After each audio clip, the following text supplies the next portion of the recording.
Good morning, everyone. We're about to get started, so if you can please take your seats. I know everyone's still getting coffees and pastries, but let's go ahead, get started. We have a great day in store for you today. So we'll be presenting 15 startups from our new materials and packaging program here that we're very excited to have. They've been part of our 3-month accelerator program, and now we're kind of seeing them, quote unquote, graduate. So, few housekeeping items before we get started. So Wi-Fi is P&P events. There are no password for that. So if you need it, please feel free to go to it right now. If you want to book some one-on-one time with any of the startups that you see today, you can go to the Brella app. It's also on the back of your badge that you have. Book a time with the startups and then meet them upstairs. And so with that, I'd like to bring on our Senior VP of New Materials and Packaging, Food and Beverage, and Sustainability, Omer Gozen, to really kick it off. Omer? Thank you, Matt. Good morning, everybody. Can I have it louder, please? Great to have all of you here. This is my 6th expo, but it gets better and more exciting every time because we always have something big to announce during our days. So today, we have dedicated our second day of our expo to our new materials and packaging startups, food and beverage, and sustainability technology focus areas. And I'm not sure if you've already seen, there's an announcement in the news, which is going to be official at 3 p.m. on our stage here too, that we're extremely excited about. But right now, the morning portion of it is we're going to dedicate it to new materials and packaging. So as you can see, here is an all-star team here, knowing that 2.5 years ago when I joined Plug and Play, we only had 2 people. Now at least we can count up to almost 10. So, but before we kick off the startups and everything, I would like to get a round of applause for my awesome team here. They've been the ones who's going around and running around the clock to make things happen. Thank you very much.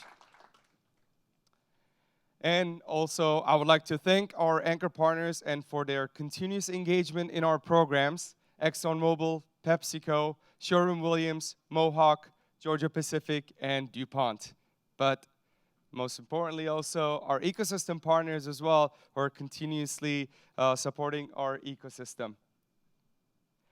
Of course, every 6 months, so now this is a tradition for us that we would like to acknowledge our newest members in our ecosystem. You probably heard that in April of 2019, we launched our office in Brazil, in Sao Paulo. Now we have a team of 8 people conquering Brazil and South America in fintech and food and agriculture.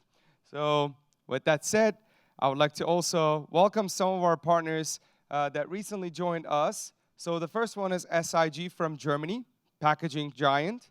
The other one is Sanyo Chemical Industries from Japan, a chemical company.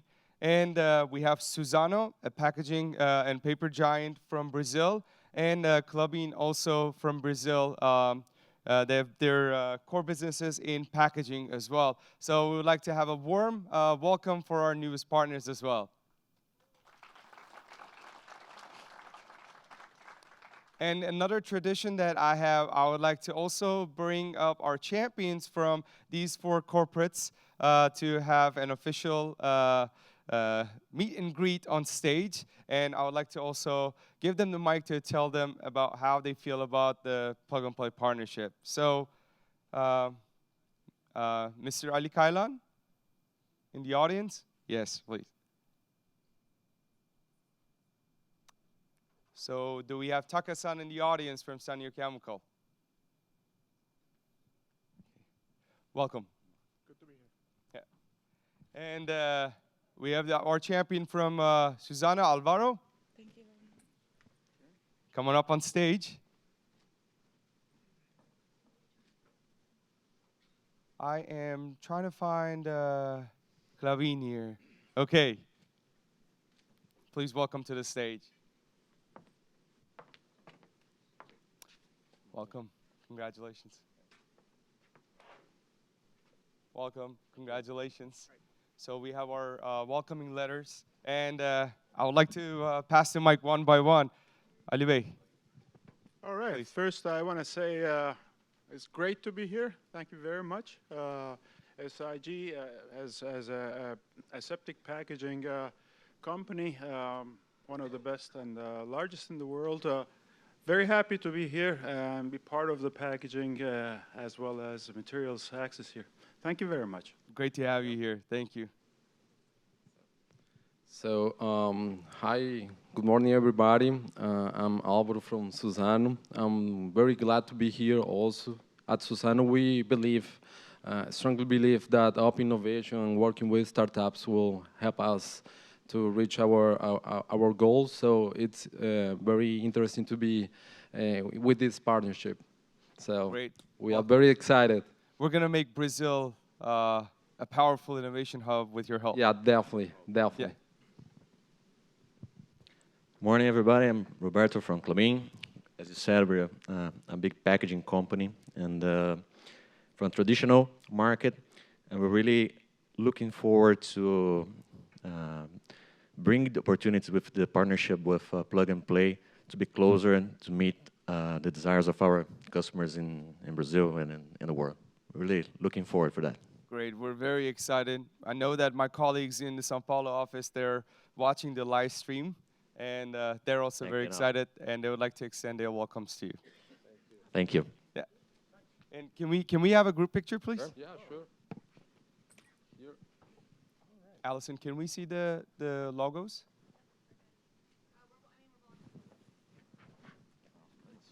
Yeah. It's good?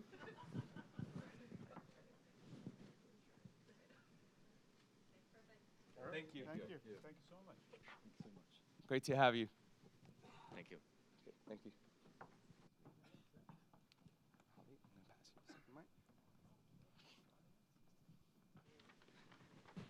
Okay, so 2.5 years ago, when I joined Plug and Play, the materials platform was based only in Silicon Valley. And one of my goals was to make it a truly global platform. And it's happening. We've laid down the groundwork in 2019, and we have ambitious plans to expand to not only to 1, but 4 more other locations with Plug and Play. In Houston, in Paris, in Shanghai, and in Tokyo. Our colleagues, so since now we operate across 15 different countries in 32 different locations, and 90% of these offices were launched in the last 2.5 years. I mean, we have been experiencing a great momentum, but at the same time, we've been seeing startups more and more coming in a space that is hard to raise capital, that has long product development cycles. But the VCs are now recognizing this challenge that the software has reached its peak. Now it is time for us to bring the hard tech to that top. Because as I always say, I always repeat this, but that sophisticated software, if you don't have the hardware to run it on, it won't mean anything. You won't be able to have a complete solution. This is why we're here for it. This is why we're here, why we do what we do. And also, one thing that is really important from us in terms of our startups, so we have 15 world-class startups that we're going to be having on stage pitching their solutions to all of you. They have been in engagements. They've been doing proof of concepts and pilot studies with most of the corporates that are currently in our audience. But one thing that is crucially important is that we rely a lot on our corporate partners in terms of their engagement in the ecosystem. Why? Because as we can see that, we're seeing some partner logos here. One of our partners, DuPont, has been very active in terms of working with the startup and working with our startups in their pitch polishing. Although we have the pitch polishing coaches, they're ultimately trying to get your attention. Our corporates, they're willing to work with them. But in order for them to be able to communicate in the corporate's language, we need your help. That's why we have our focus weeks that we do reverse pitches. I think that's a great venue for us to explore and to get you involved more in the ecosystem. And our community manager, Ali Neeson, she's the one who's been putting together the mentorship program. And our mentors have one-on-one office hours with our startups to bring them up to speed on what's happening, some important information on how startups can leverage their solutions and push innovation, external innovation, through a corporate's complex R&D and business system. And the other one is we're also having, again, we have all of these resources at Plug and Play that is open to our corporate partners. And one of them is, again, a lot of people are at a different phase in their digital transformation journey. There is a reason why you see a stage agnostic platform at Plug and Play where you can find startups from pre-seed to all the way to the growth stage that we're proud of. And Avery Dennison is one of them as well, that they're helping us a lot with the corporate best practices. The other one, although they're not currently in the audience, but one of our ecosystem partners, the Clorox company, they've been also doing a lot of one-on-one mentoring. So again, this is a win-win-win for all of us, especially for our startups. So again, please help us, be our voluntary mentors, which will be appreciated a lot. The other ones are, we're continuously trying to improve our platform, continuously try to engage our startups, engage our VC partners, engage our corporate partners.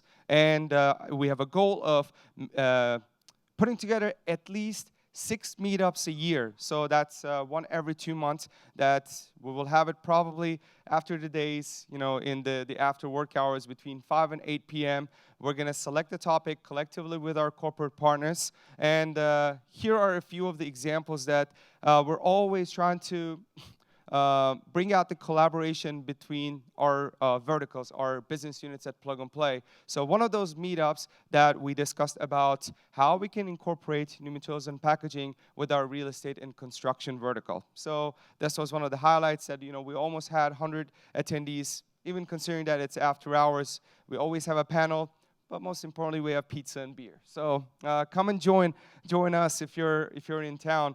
You will be communicated these meetups through our newsletters that goes out monthly by Ali. The other one is, since we have been shifting gears in sustainability, a lot of people are asking us about, so what does sustainability mean? What does impact investment means? So these are 2 buzzwords, but we're truly putting a meaning to it. So our thought leader in this topic is Matt Clarkson, the Director of Sustainability. He recently was promoted from being a ventures associate to the director of sustainability. So we had a great discussion with some panelists from not only from our industry, but we're trying to bring together people from different backgrounds so that we can truly have a complete discussion covering all points of views. The other one was Water Tech Meetup. And again, this was a great discussion with one of our portfolio companies, Ketos. And it's always fun to understand how we can clean up water, digitize water, and improve water efficiency. Considering that most of our partners have manufacturing plants and they heavily utilize water in their processes. The other one was, I was honored to be the head of the panel on circular economy in packaging. There's a lot going on. We can give you a summary of all of these meetups, but again, these meetups happen every 6 to 8 weeks at Plug and Play under New Materials and Packaging. Please join us, give your insights, bring your expertise, bring your experience, or most importantly, a different point of view in the discussion.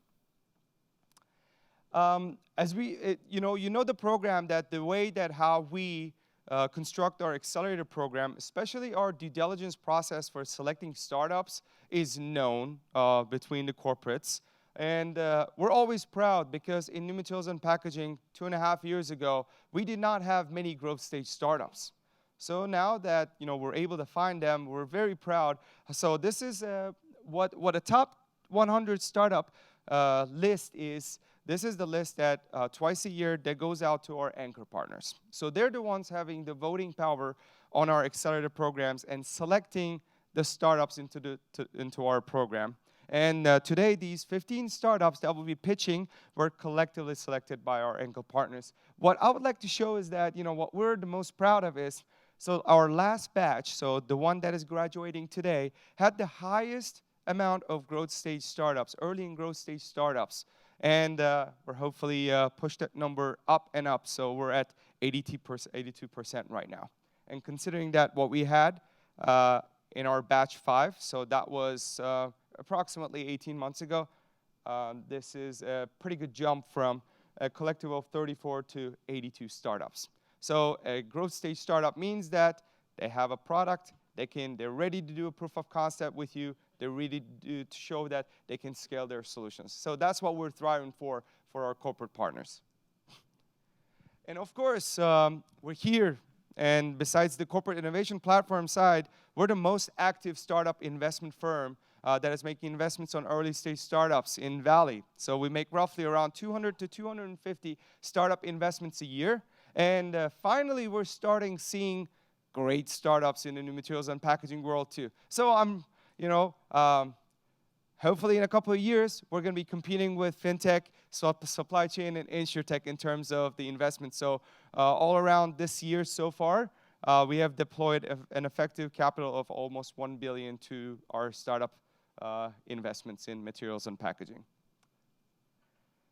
With that said, I know that I've talked enough, so it is our startups to shine. I would like to bring Matt Clarkson back on stage to start introducing our startups.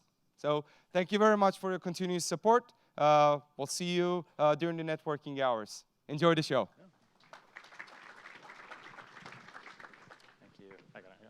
You go. All right. So with that, we'll bring the next startup up in a second. I just want to remind everyone, again, for the Wi-Fi PNP events, there also is a digital brochure. So if you look at the back of your badge, you can scan the QR code and it'll go to it, and you're able to actually vote on the startup. So at the end of this, we're going to select kind of the winner. And with that, I'd like to bring up Heather Beard from Spoonfuls. Heather. Thank you. Hi. Good morning. I'm Heather Baird, president and inventor of Spoonfuls, the all-in-one patented spoon cap. And what that is a cap with a built-in spoon utilized with spouted pouches for feeding and dosing. You may have seen these used for baby food, and that's how I got my aha moment, was in the grocery store with one hand on the shopping cart and the other hand feeding my hungry baby. And needless to say, food was all over her face, and I just kept thinking this would work so much better if it had a spoon attached to it. And so that's how Spoonfuls started to take shape. Here we have 2 form factors. We just heard that feeding from a pouch can be a messy ordeal, but the most serious issues stem from continuous sucking, which can lead to orthodontic issues and speech impediments. 66% of parents said that they would have reconsidered their purchase had they known of these dangers. And there's a lot of confusion surrounding medicinal dosing. 40% of parents reported that they have trouble understanding the abbreviations used for measured dosing, which has led to overdoses. Now, that's a dangerous mistake to make. So now that we know this, how about that spoon? Spoonfuls, the handy all-in-one package providing its very own spoon, further adding to the ergonomics and the convenience and portability of the pouch. It's easy to open and dispense with one hand. You can see the mount dispensed so it's not so messy, and it's resealable. The spoon measures 2.5 milliliters for safe and simple dosing. And research is finding that it is safer to spoon feed and aids in the fundamental development of an infant. Furthermore, it slows down the meal and promotes healthy eating habits. Spoonfuls is reusable and recyclable and competitively priced against your generic caps and medicinal dispensers. Pouches are the fastest growing and most innovative segment in packaging, and Spoonfuls has multiple applications within that space. Spoonfuls can not only be used for baby foods, but it can be used for your nutraceuticals and over-the-counter medicines because of that measured spoon. Spoonfuls has limitless reach in these categories, spanning all consumer types and ages, providing opportunity for new product growth and expansion. Spoonfuls' go-to-market strategy is to sell both cap and compatible spout at a 50% margin, working business to business. And here we have projections over the course of a 5-year period in the baby food category with forecasted revenues of $70 million. Spoonfuls was issued a utility patent in 2015, and we've since filed for 2 additional patents, We also have completed engineering of a viable fitment and are wrapping up our participation in the Plug and Play Accelerator program. We're also conducting conversations with both CPG and suppliers. I will be leading the Spoonfuls team as president. I am an entrepreneur with 20 years of design and product development experience. I have a great team of advisors with all experts in their industries, offering a wealth of knowledge.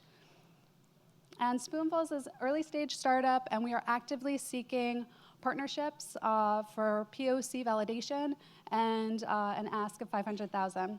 So I'll be demonstrating upstairs. If you're interested, please come check it out. Thank you.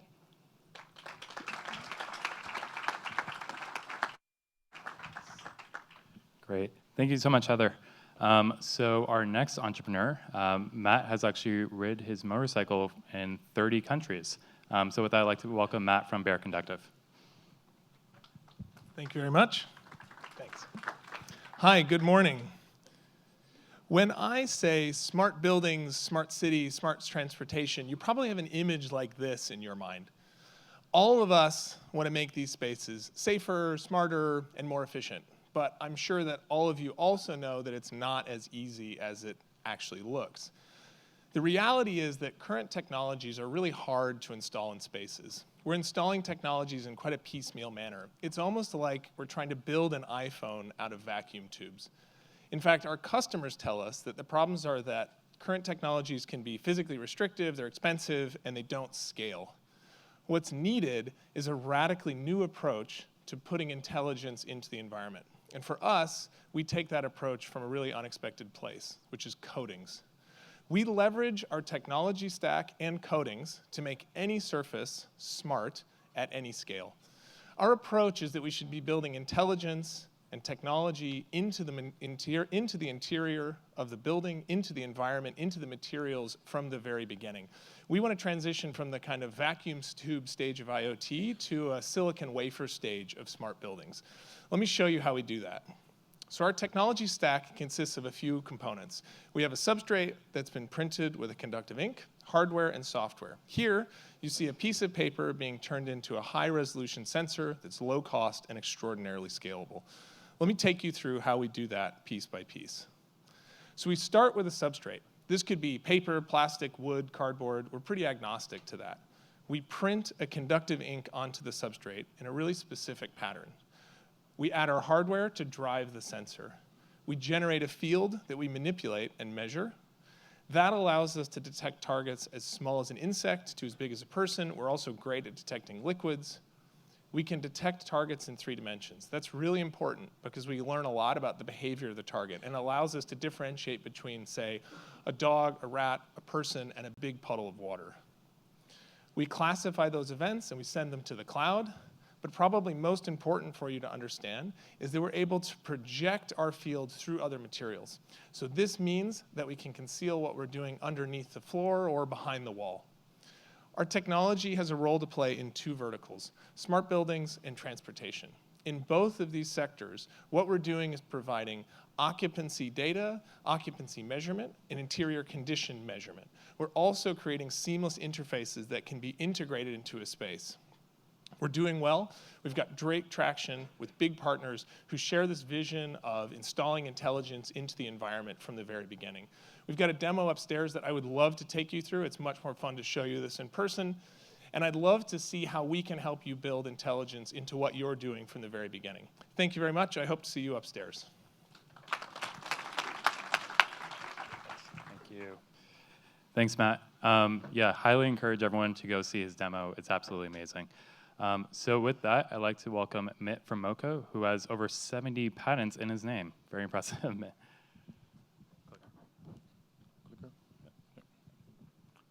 Hi, my name is Mitt. I'm CEO and founder of Moeco.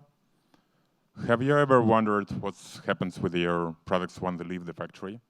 How efficient is your supply chain and how customers use your products? The lack of this information is a cause of missed revenue and opportunities. That's why we created Moeco. Moeco is on a mission to radically reduce the cost of IoT infrastructure for your needs. We provide you full visibility of your supply chain, and most importantly, we provide you data how your products are being used, purchased, and recycled. We do this through a combination of the things. First, we design super efficient sensors. Second, we're super flexible in terms of how we connect them. And we provide a data delivery platform for delivering you the data and insights about product lifecycle. Let's talk about the business. We focus on a few verticals.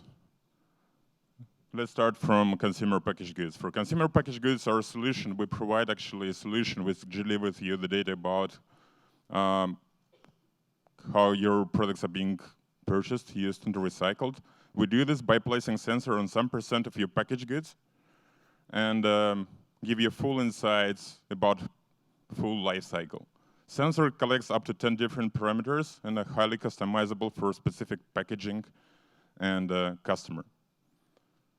For logistics supply chain, we provide non-invasive sticker sensors, which provides you information about storing and delivery conditions of your goods, which actually feeds cold chain, pharmaceutical needs, and many others.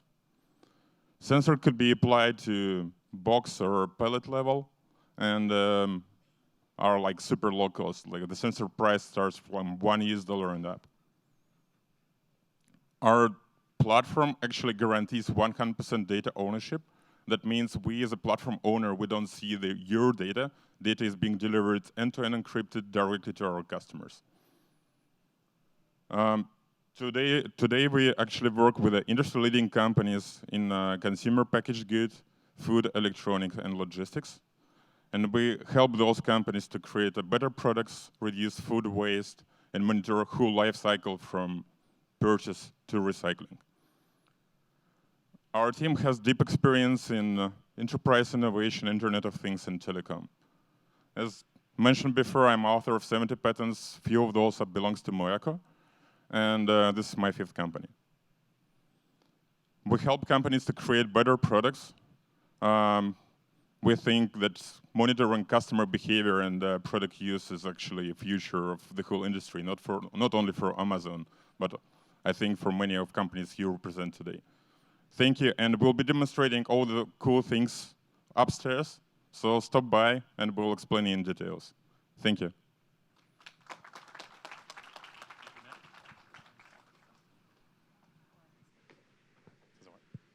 Oh, thank you, Matt.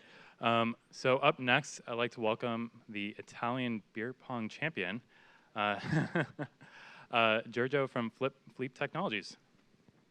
Thank you. Hi everybody. Yes, nice story. It was 20 hours beer pong champion in Italy.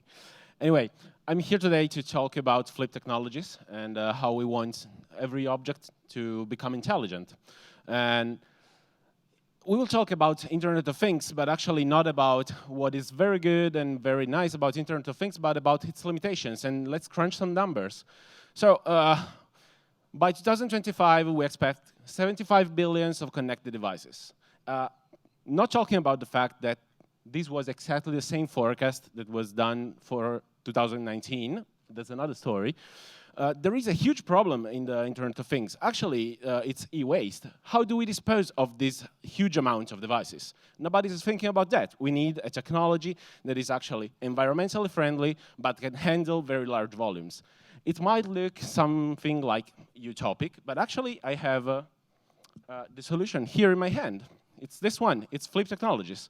So at Flip, we are changing how electronics is done, and we go down to the transistor level, and we are able to realize smart systems that are completely printed, like magazines.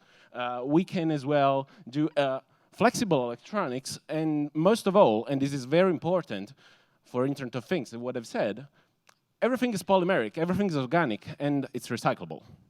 So how do we do that? We take polymer powders, we dissolve them into solvents, and we have some very nice solution of semiconductors, conductors, or insulators. We then stack them one on top of each other to realize single transistors, devices that are active or passive, and we merge them with sensors and actuators to realize smart systems.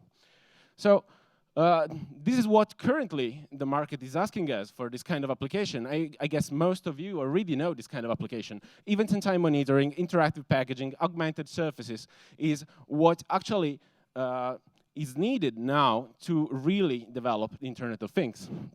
And the market perspectives are huge. So we're talking about a potential 150 billion market, and only for printed sensors and printed smart systems that are inside the object, we're talking about 10 billions. Of course, we are not alone in this field. There are very few companies that can do this kind of things. So we are talking about 4 companies worldwide. We're one of those. And we developed the process that is completely recyclable with a more efficient electronics. So what we are doing today as Flip Technologies, we are developing feasibility studies and proof of concept projects together with corporates. So if you're interested, please come to us and meet us at the booth. But in the end, what we will do is actually give license for our process. So this couldn't be possible without a great team. I have a PhD in electronics. We have an overall experience in the field of printed electronics of more than 25 years. And actually, yes, this is Flip Technologies. Thank you very much, and see you at the booth.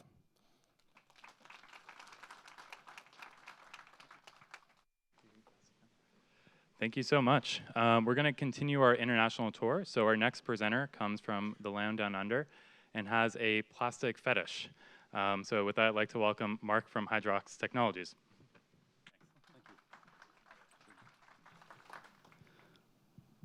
Well, good day, everyone. My name is Mark Trenchard, and my company is Hydrox Technologies. Hydrox Technologies is a manufacturer of specialized agricultural plastic mulch film for growing high-value horticultural row crops. Now, most people think that farms look like this, but in reality, around the world, many farms look like this. And that stuff on the ground is plastic mulch film, which to a farmer is like a performance-enhancing drug due to the increased yields, better quality, and water-saving features that the product offers. Now, mulch film is a product that has many, many benefits. Prevents weed growth, reduces herbicide use, saves water, increases yields, and we've been producing mulch film for a number of years in Australia. In actual fact, there's 4.4 billion pounds of mulch film used around the world. Now, that is enough to fill an Olympic-sized swimming pool 3.1 miles deep, full of plastic. And less than 1% of that plastic is recycled. Most of it is burnt, buried, sent to landfill, or simply left to pollute the environment. And this is the problem that we at Hydrox Technologies are solving. It's the largest source of plastic waste that you have never heard of. So we thought of what can we do to fix this problem? And we came up with a product called Solar Shrink. Solar Shrink shrinks in the sun. It has many, many benefits. So it shrinks tight to the ground, creating a much better growing environment for the farmers. It's also stronger. It is up to 300% stronger than crops. Than other products, and also it uses between 20 to 40% less plastic compared to any other product in the market. It's also 20% cheaper than anything else, so very, very cost effective for the farmer. But because it's so strong, it can be lifted up mechanically, saving 9 man-hours of labor per acre compared to manual lifting. And we're proud of our success with this product. In Australia, we've captured more than 50% of the market, utilizing 100% of our production capacity within our first 18 months of operations. And we've achieved a number of awards as well, which we're quite proud of. The key one being one of the top 10 new agricultural product awards introduced to the States in 2018, as well as the Australian Technologies Company of the Year for last year. So Hydrox Technologies wants to walk the talk. We want to be the first company in the world to take full environmental responsibility for our plastic in the environment. We are currently developing a recycling technology that will allow us to totally reuse and recycle our plastic mulch film in the field. And we really just want to, bring this product to the world, because without this plastic mulch film, we won't be able to feed the world's growing population. I've got a demonstration upstairs, and I'd love to show you how our plastic shrinks in the sun and how strong it is, so feel free to come and have a chat afterwards. Thank you.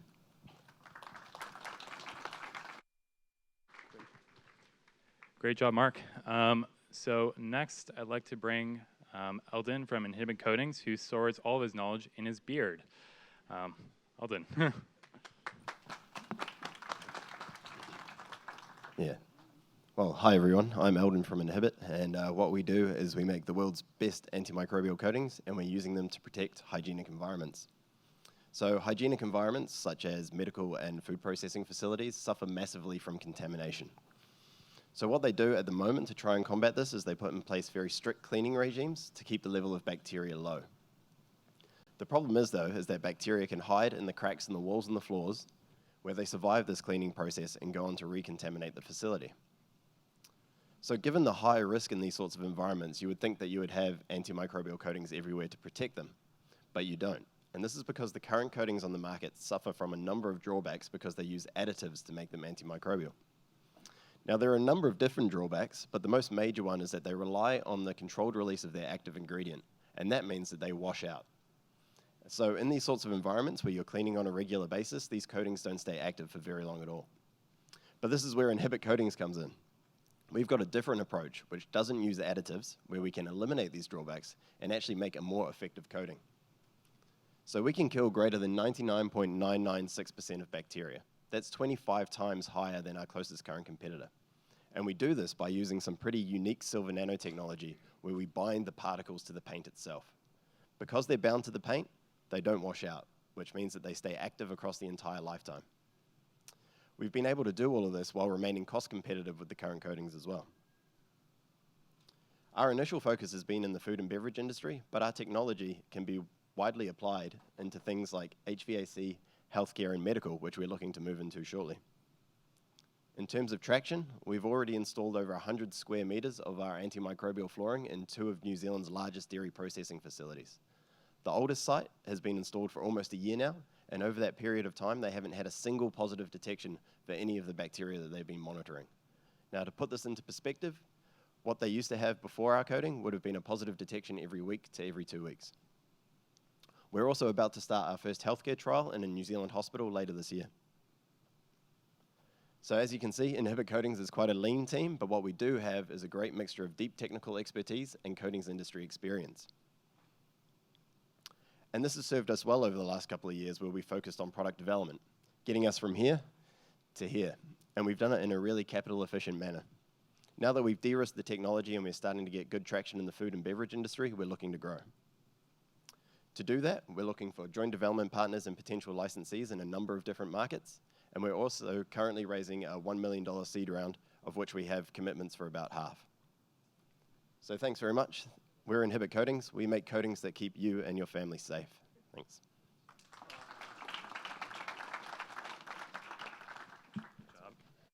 Great job. Thank you so much. So our next presenter is the master of the obvious career transition. And what I mean by that is he started in bomb disposal to banker to blockchain. So with that, I'd like to welcome Douglas from Circular to the stage. Douglas. Hi. I guess that makes me sound a bit mad, right? And probably I am. So our business is traceability in raw material supply chains and for recycling. And you might be thinking, why bother? So our collective desire for stuff as consumers is driving the exploitation of some of the poorest people in the planet, including creating irreparable damage to our environment, whether it's deforestation for palm oil or the use of child labor in supply chains like cobalt here in the Congo. This stuff ends up in our shampoo, in our clothing, in our cosmetics, and then powering our phones. And when we're done with it, because we're consumers, most of it gets thrown away. Most of the waste on land is not properly managed, which is how we end up polluting oceans and killing wildlife. Increasingly, consumer brands have to demonstrate that they are sourcing responsibly, that they are not contributing to environmental challenges or to human rights abuses, and also responsibly recycling the waste that is generated by us as consumers with their products. So our solution of traceability creates a digital twin for a physical commodity. This could be at a mine site in the Congo, or it could be for plastic waste, and tracks it through supply chains. And the use cases are complex industrial supply chains where the input material is completely different from the output product. Think about cobalt, mined essentially as ore in the Congo, for example, goes on a journey to chemical refining in China, to cathode manufacturer, to battery manufacturer, and ends up in your electric vehicle. Totally different material. Being able to track the physical commodity through each of those industrial supply chains processes was not possible until about a year ago when we first did it from mine to manufacturer for a consumer electronics company. Last night, we won an award from the Responsible Business Alliance for innovation because of our ability to do this. All sounds very complicated, but to the user, this is very simple. Upstream, it's a mobile app. They don't give a stuff about the underlying technologies. And downstream, it's about managing risk and being able to visualize supply chain risks and deal with them effectively. There are other people looking at this. Some of these businesses look at things like gemstones, but of course they don't necessarily change from start to finish. There are some food traceabilities there. Our closest competitor is actually IBM. Currently trying to pilot a version of something similar to ours, but they've taken a different approach, which is actually essentially a process automation tool to create a proxy for a chain of custody, not actually tagging and tracking the materials themselves. We've got a fairly impressive list of customers, primarily in automotive. We're obviously looking to engage and gain traction in other sectors, particularly around plastic, both the first use of plastic and the circular economy that supports it. We're currently looking to raise up to 5 million in a Series A round in order to enable us to grow and to capitalize on these really quite impressive collection of brands here that are looking to do this within their supply chains. This is the leadership team. There's a team behind it. Between us, we have about 100 years or so of working experience, ranging from startups, scale-ups, to very large corporates where we've run sizable P&Ls. So we've got to this stage entirely with our own money, have taken no external investment. So we're fully invested and committed in it, and I would love to talk to you either as investors or as potential customers. Thank you very much indeed. Great job. Great job, Douglas. So next, I'd like to welcome up our next startup, Cece from Metalmark, who used to own a martial arts studio. Cece. Thank you, Matt. Good morning. My name is Cece Liu. I'm the CEO and co-founder of Metalmark Innovations. At Metalmark, we are turning toxic fumes into breathable air. Every year, air pollution kills 7 million people and costs the global economy $5 trillion in lost economic value. So you might think this is a problem in Asia. It's a problem outdoors. But it turns out that our interior air can be 5 times worse than outdoor air. So what's contributing to this problem? There are 2 major types of air pollutants, volatile organic compounds and particulate matter. And they cause a number of illnesses, ranging from cancer, triggering heart attacks, and causing long-term illnesses like asthma and chronic respiratory diseases. So from where you're sitting right now, we're all surrounded by all kinds of these toxins. And they're created by a number of products that we use in modern day life. For example, formaldehyde is a known carcinogen. It's used in many wood products, our fragrances, body care products, and even air refreshener. Current technologies for solving this problem, for purifying air, fall into 2 categories: air cleaners and air purifying coatings. And each one of these is a multi-billion-dollar opportunity. So among air purifying coatings, the current problem is that existing technologies have poor efficiency in breaking down these toxins. So they actually end up creating partial toxic secondary pollutants that end up being worse or just as bad or even worse for us. So at Metalmark, we created a 3D nanostructure coating to tackle the problems with formaldehyde, other volatiles, and we can also design this material to treat odors and germs. And because we completely break down the toxins, there's no secondary pollution problem. Our inspiration came from butterflies like the Metalmark. As you can see from the zoomed-in photo, the material in their wings are made of an interconnected porous network. It's this structuring that provides the Metalmark butterfly with their iridescent colors, helps to provide lightness and strength for flight, and it helps to repel water. We initially were just trying to replicate the colors that this structure creates, and we were very successful, as you can see from the picture below. But we didn't, at the end of the day, didn't just want to make jewelry. So we engineered this material, and our patented technology can now turn toxic pollutants into clean, breathable air. We're planning to go to market by first tackling the air purification space, and we're currently in POC discussions with multiple customers. In the long run, we can also incorporate our materials into vehicles to treat tailpipe emissions. I'm very proud to say that we've attracted over $340,000 of grants and awards, and we're currently raising $500,000 for our pre-seed fund. We have an expert team to ensure the success of our team. I bring nearly 20 years of experience in business and clean tech. My co-founders are leaders in material science. So we have our demo upstairs. If you'd like to see the material, we'd be really excited to show you. If you have any questions, please come find us after. Thank you.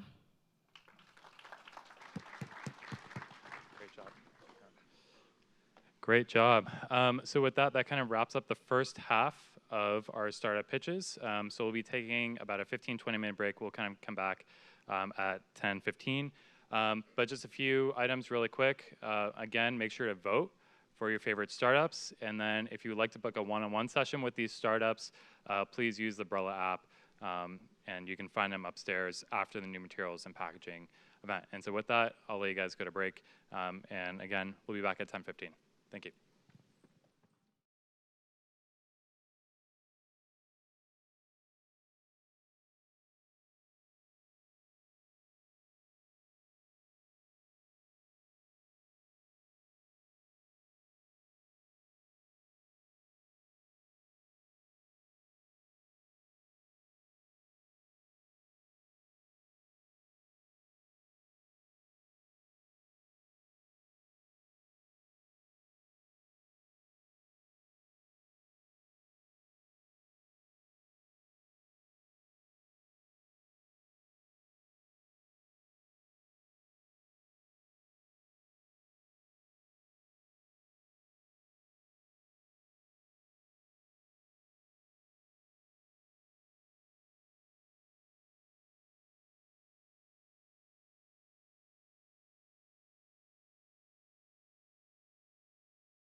entry to get you pumped for the second session. Thank you.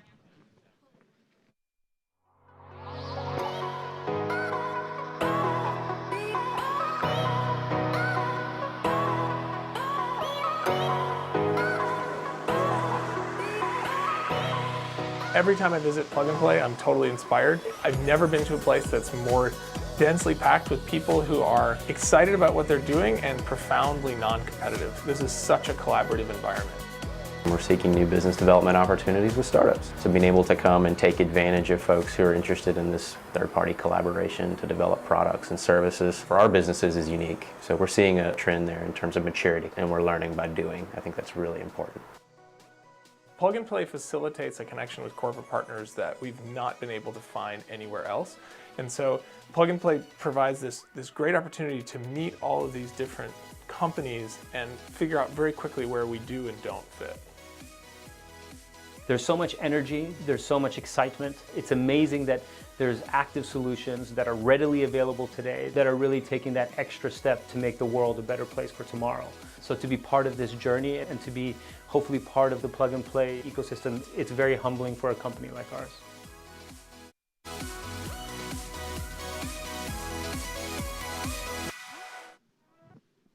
All right. All right. Welcome back, everyone. So can we just give a quick round of applause for all the startups in the first half? You know, as Chris mentioned in that video, a lot of these technologies are really making the world a better place for us, and it's one of the reasons I come to Plug and Play every day is to see these very innovative and exciting technologies. So with that, you know, let's kick off the second half of this and see some more exciting and innovative technologies, all from around the world. So with that, I'd like to invite Rick from NanoFlowX, who placed first and second in nano coding companies with the Defense Department. That was a bit of a mouthful. So Rick, come on up. Thank you. Thanks, man. Thank you. Good morning, everyone. My name is Rick, and I'm presenting my company, NanoFlowX. Now, are your electronics weatherized?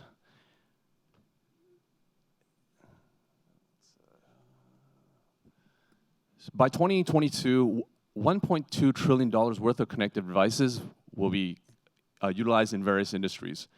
And most of them won't be designed for their actual use in the working environment that they'll be in. They'll be subjected to various environmental issues that they won't be able to sustain. And because of that problem, a lot of electronic waste will be generated, about 57 million tons per year, and that's going to grow exponentially, with about 40% of smartphones being sold to date having water damage as a major issue. And all of this leads to toxic waste and runoff into our soils and food system. We have our solution is a nano coating that can easily integrate into a manufacturing process or during the maintenance process, fully sustainable and easy to scale. The competition with our products right now, traditional conformal coatings are very time-consuming, and other processes are expensive, requiring capital investment, where our process is very low cost, easy to use, and very easy to integrate. The process is quite simple. It's literally a two-step process. Dip your product into our solution or spray it for 5 seconds, heat it, and you're basically done, having IP67, 68 rated. All lab tested and certified by these renowned labs worldwide. Current customers are 3 of the top 10 ODM manufacturers in the world. We also are working with the DoD and various industries, creating products for various marketplaces right now, and from smart tags, Bluetooth headsets, 5G antennas, other electronic processing devices. We're actually in discussions with various large EMS companies, as you can see, and just last month we've been approved by the U.S. Trade Department to re-engage our discussions with Huawei, and that's been one accomplishment that we've been working on the last 6 months, and some other top Fortune 500 companies.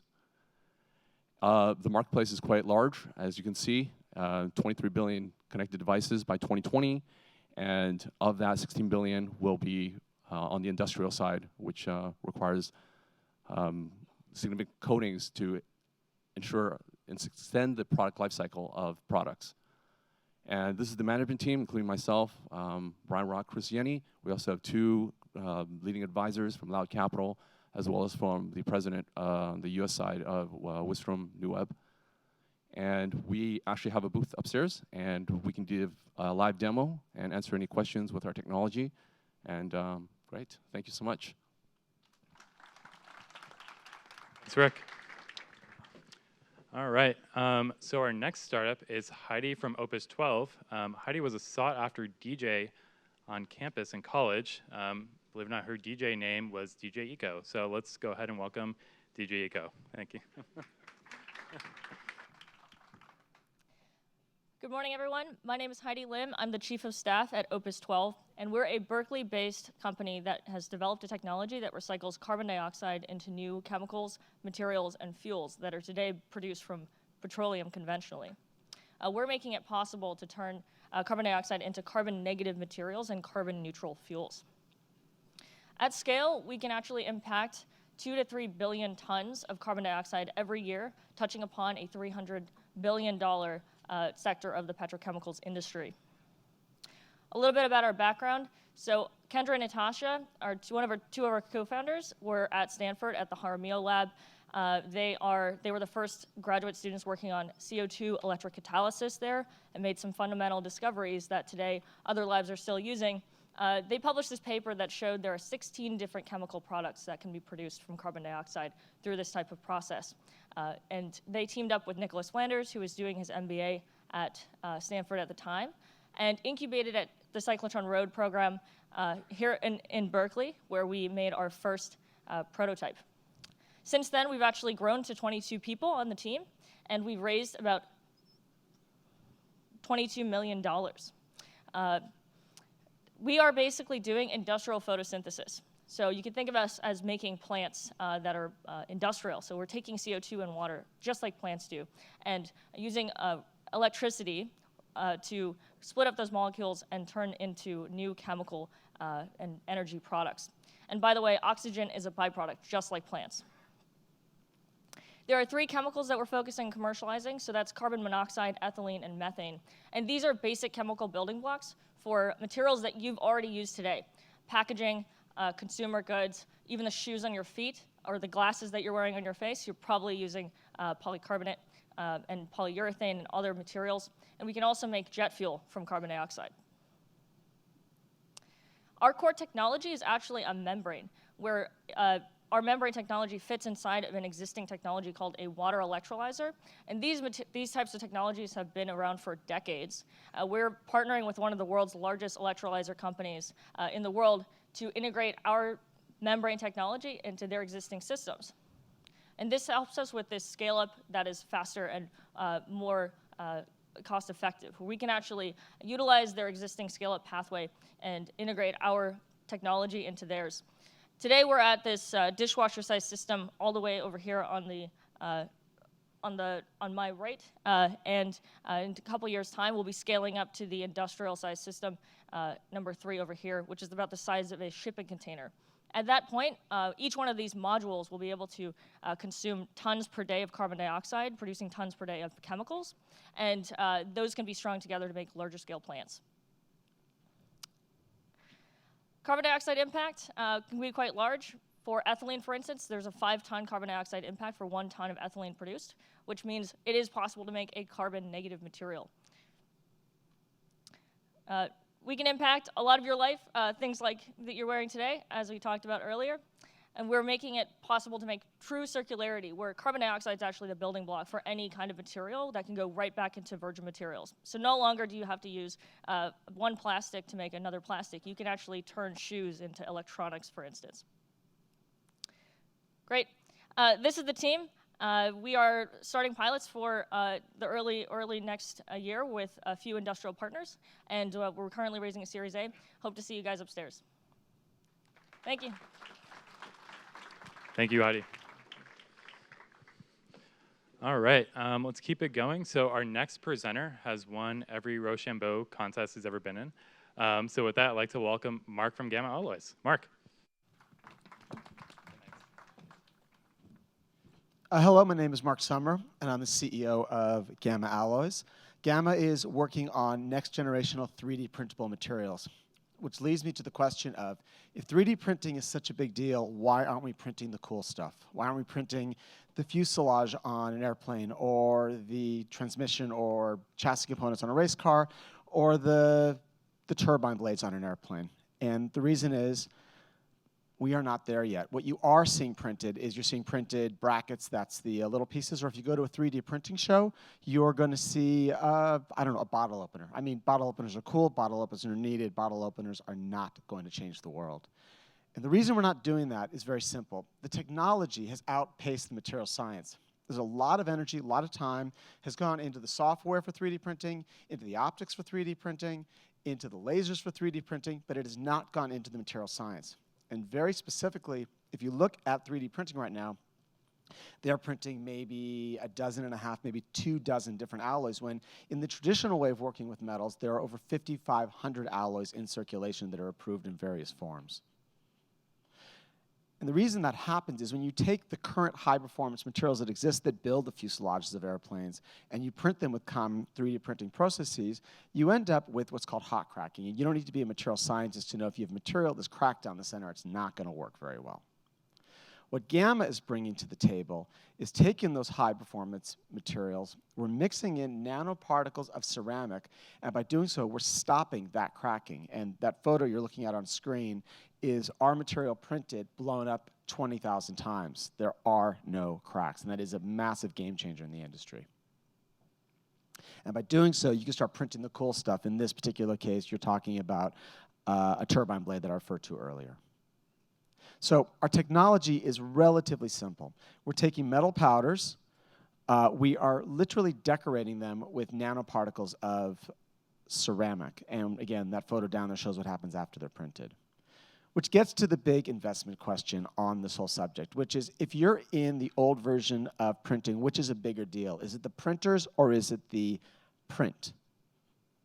And the answer, I'm guessing you already know where I'm going with this, it's the print. The print's a much bigger market than the printers. So then why today is everybody focused on the printers in 3D printing? There are 3 unicorns in the 3D printing market, and they are all based on people making printers.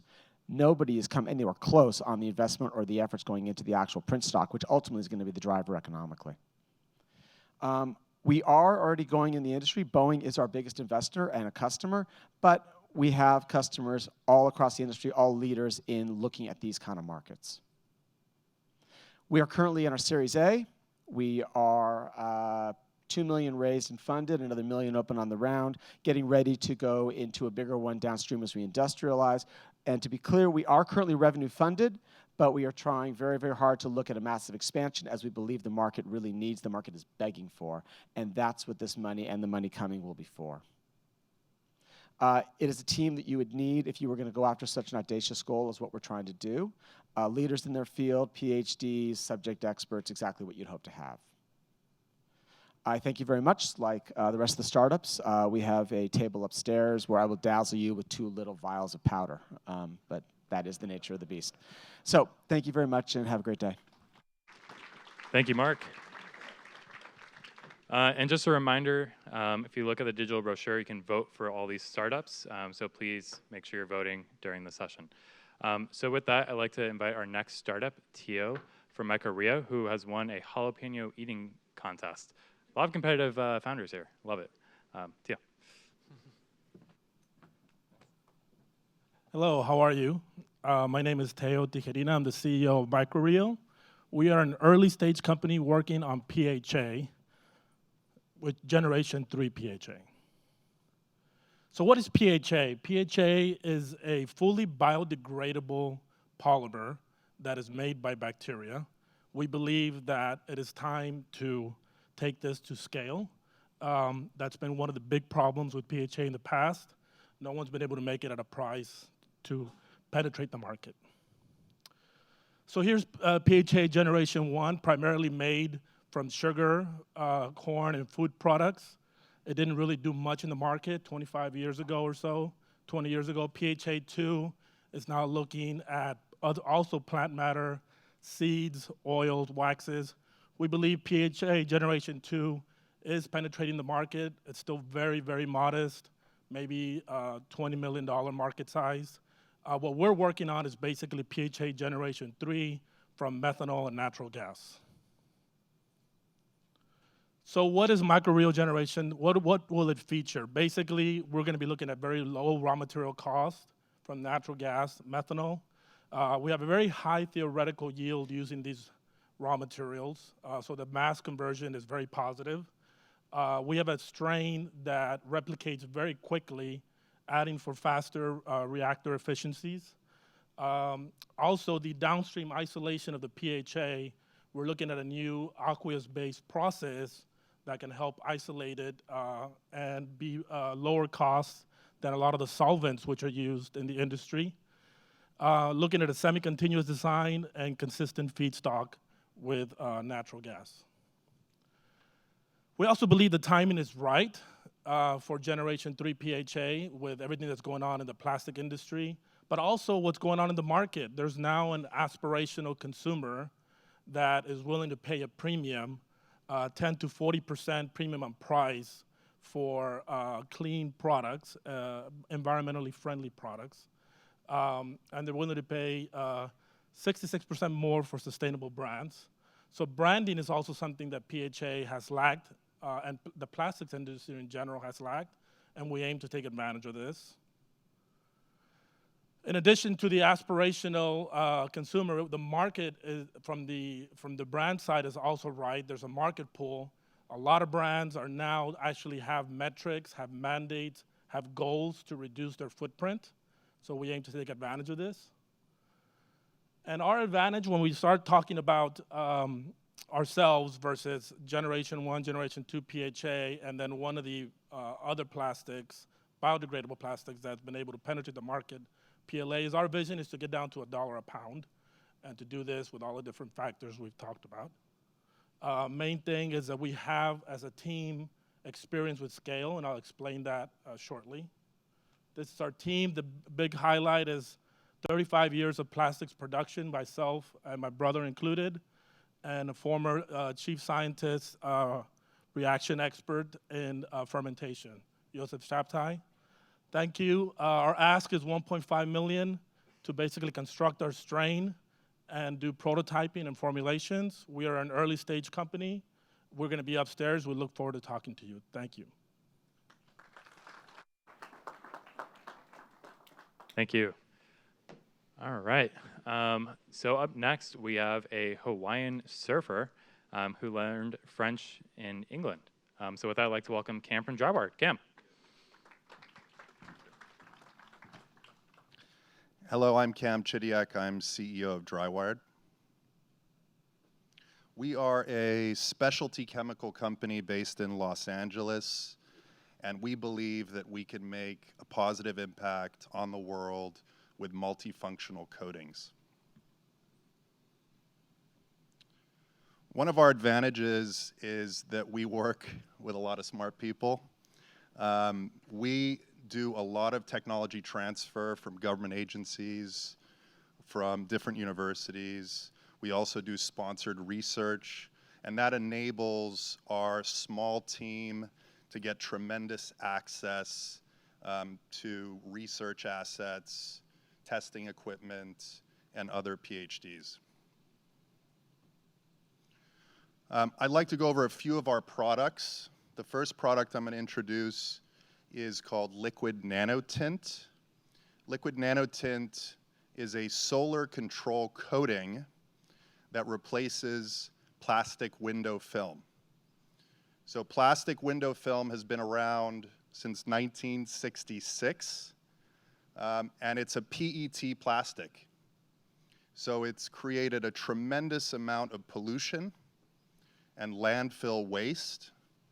And we have been able to replace that with a more durable product that is a self-leveling coating, highly transparent, blocks 100% of UV, up to about 80% of infrared, and it can be applied by painters.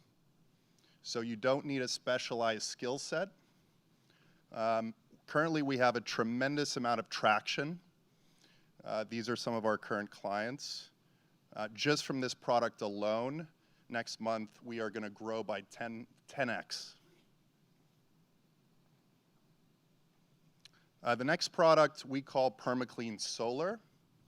PermaClean Solar addresses a major global issue, and that is soiling on solar panels. So soiling on solar panels costs the world about 60 gigawatts of power, which is the equivalent of powering about 44 million homes. And so with our coating, which is highly conductive, super hydrophilic, and also photocatalytic, we're able to keep the dust off solar panels for long periods of time. The result is a peak output boost of 10 to 17% that we have proven through third-party testing, and we're currently piloting, as you can see here, with different groups. So rust.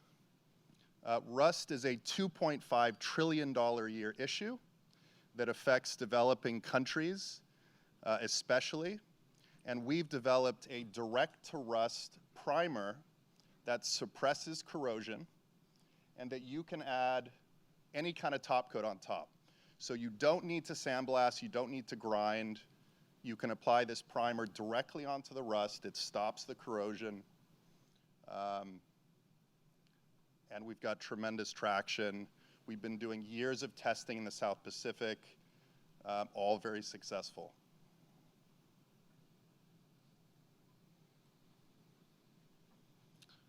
So kind of our sweet spot is hydrophobic and super hydrophobic coatings.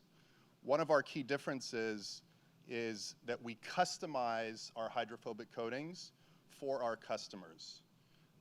We are hard specified into Uber's self-driving vehicles. We coat all of their sensors, their windshields.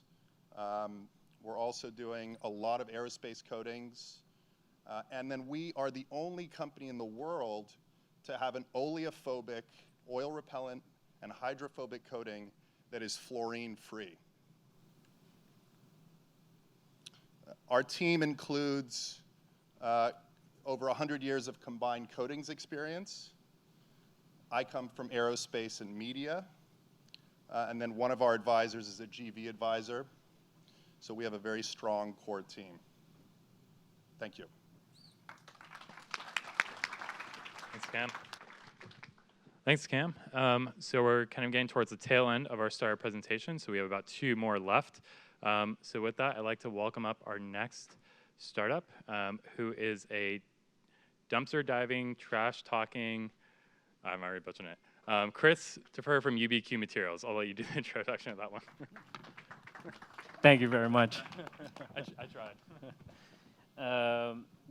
Yes, so good morning. Christopher Sven, Chief Sustainability Officer with UBQ Materials. And we set out to do seemingly the unbelievable. Because when you think about how waste actually gets into the ocean, it's the lack of infrastructure where dump trucks like this are dumping into the Amazon day in, day out. And so we sought out to build a solution that can address all of the waste that nobody wants. The food waste, the chicken bones, the banana peels, the garden waste, the dirty paper, cardboard, and yes, the typically unrecycled or unrecyclable dirty plastics. So they're 3 through 7s. And what we do through our advanced waste conversion process is we take this seemingly heterogeneous material and we break it down almost to its molecular particle level, the cellulose, the lignin, the sugars, the fibers. And we're able to reconstitute this wasted materials into a brand new material through a low thermal, highly energy efficient process that produces this bio-based UBQ material that is safe, recyclable, and can enable industry to produce the everyday familiar products that they produce today, just much more sustainably. So in fact, our material, working with Qantas, has been able to be positioned as the most climate positive material available in the marketplace today. where for every 1 ton of the UBQ material produced, we're able to reduce almost 12 tons of CO2 equivalent. That's like taking 7 cars off the street for a full year. That's impact. And so working in stealth mode for over 7 years, we're now commercially active with industrial volumes of approximately 5,000 tons in production, to be able to work with brand owners and retailers and many of the corporate partners here to be able to make your products carbon neutral. And with that, we have been able to get global traction, to have a lot of interest from around the world, as well as being patented, granted patents that are both for the process, the material, and the different types of products. And UBQ is not the typical startup. We have a seasoned executive management team of over 160 years of industry-relevant experience from managing and building complex facilities around the world, not to mention an exceptional international advisory board of world-class experts and opinion leaders, from the chief pollinators of sustainability to Nobel Prize winners in biochemistry, to even the first EU commissioner for climate action in Europe, setting the legislation and the policy for what can and will be a circular economy. So all of this is to say that we have developed a solution that is highly competitive, taking unsorted waste, converting it into a bio-based material that can be sold at or below market prices. So let's find a way to make your products carbon neutral. And instead of having garbage thrown into the ocean and displaced into our environments, let's turn it into valuable materials, like this Frisbee as an example, that can help accelerate the circular economy. Thank you very much. With UBQ, everything matters. Great job, Chris. Who got the, oh, Amir got the Frisbee, great. So as a reminder, please vote. And with that, I'd like to welcome our last startup of the session. So his ice bucket challenge was jumping in the very cold waters of Crater Lake in Oregon in the wintertime. So with that, I'd like to welcome Ravish from McNamara. Ravish. Good morning. We all know what unrecyclable packaging can do. The image you just saw here in the background is Warsaw Beach, Mumbai. It's a beach close to where I grew up. Unrecyclable packaging is not just an environmental nuisance anymore. It is a strategic risk for packaging manufacturers and for consumer brands alike. And the reasons for this are numerous. But unrecycled packaging is not existing because of a lack of effort. It exists for a reason that is more ulterior, and it is the lack of design. You see, most packaging items are designed for manufacturing, but not for recyclability. And the reason this is that oftentimes, the designs that work for recyclability do not work for manufacturing and vice versa. There is a gap in between which we seek to fill. Take the plastic bottle as an example. All bottles that are in front of you have labels on them. Manufacturing reasons dictate that these labels be made of a plastic resin that differs from the bottle itself. During recycling, this means that the label needs to be ripped away from the bottle, a process that's extremely difficult and challenging. At McNamara, we solve such problems, bridge the gap between manufacturability and recyclability. And we do so by means of a novel magnetizable ink that can be printed on packaging elements such as the label of a bottle. Our magnetizable inks complement both manufacturing and recycling infrastructure to deliver material separation that makes the packaging more sustainable. Sticking with the bottle example, you see when bottles get collected for recycling, they get first shredded into flakes. Our magnetizable inks printed on the label, just as any other color would be, allow separation of the label flake away from the bottle using existing magnetic separation infrastructure in the recycle industry.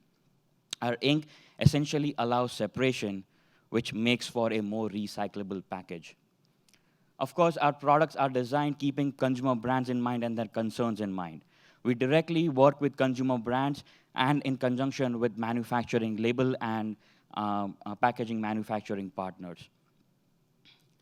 Our initial market is inks for labels. Of course, as you can imagine, the technology applicability goes much beyond labels, but we are entering the market with inks for labels as initially. It is a huge market in on itself, with about $80 billion worth of labels being sold globally. Our ink is priced essentially as a premium ink meant for labels, imparting a sustainably benefit to the end packaging goal. We've already worked with multiple consumer brands and multinational label manufacturers to showcase both manufacturability and recyclability of the end package in conjunction with their current manufacturing and recycling constraints. The team at Magnumber and myself and a couple of other co-founders, we are PhDs and MBAs and are here to deliver a design to recycle to the market. Thank you.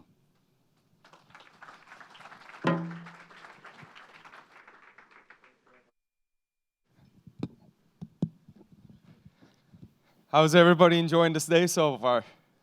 What did you think about the startups? Great. So let's get a round of big applause for our 15 great startups from our batch 8. So first of all, a few housekeeping items. As another tradition of ours, we always have the People's Choice Award on the startups. So please vote for our startups. We're going to be announcing the winner in the next 10 minutes. So this is your last chance to vote of your best startup so that the startup will be recognized on stage with us as the winner of our Batch 8 startups. But before that, I would like to talk about another tradition of ours, not only in our vertical, but across Plug and Play, that for every batch, we recognize one of our corporate partners. So whether being the best mentor, whether being the best corporate best practices, whether being the best help that the startups will get, because we pay close attention to this, and this is important for us. As I mentioned earlier on stage, the engagement in our community is highly appreciated by not only our startups, but by us too. So this time, I would like to announce Batch 8's Corporate Award winner as the world leader in adhesives, display graphics, and labels, Avery Dennison. And I would like to invite Colin Moore on stage to receive the award.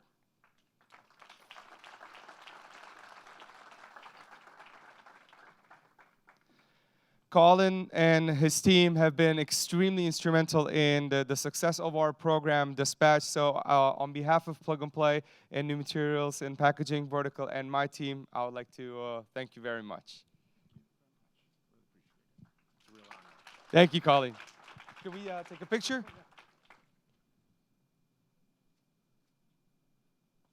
Okay, thank you. Again. Ali, how are we doing in terms of the ballots? The votes are in? Okay, can I see it? Yes. Just a second.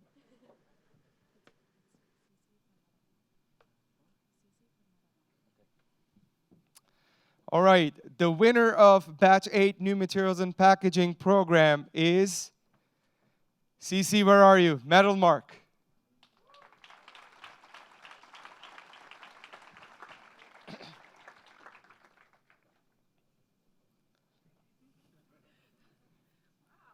Welcome. Congratulations. I'm going to give you back to Mike. So say a few words about the program, about your engagement and your experience, and what other message that you have for the other female entrepreneurs. Thank you so much for this privilege. I really appreciate it. We've had a really great experience with Plug and Play. The staff here has been amazing in helping to connect us with all kinds of corporate partners. And of course, we met a lot of the corporate partners here and enjoy meeting all of you. And we look forward to doing POCs and other discussions with you in the future. Thank you. And as a female entrepreneur, obviously having this kind of recognition and the opportunity is amazing for our startups. Thank you. Congratulations. Best of luck. We're always connected now. Yeah. So you guys are graduating, but you're always a part of our family, our ecosystem. So thank you very much for your continued support. So with that said, I would like to say, this is the end of our Batch 8 program demo day, and we hope to see you in 6 to 7 months. But we have other things planned for you throughout the day. So the first one is, of course, everybody's hungry, right? The lunch is served on the second floor patio. But after that, I would like to see all of you here back at 12:30 because we have our food and beverage startups. They will be doing the demo day. And we have a keynote to talk about driving tech in the changing food and agriculture industries. And after the food and beverage vertical, I know everybody is also waiting for our sustainability session, the official launch, and our big announcement at 3 p.m. So I hope to see you all. Let's catch up over lunch and network hours. Thank you.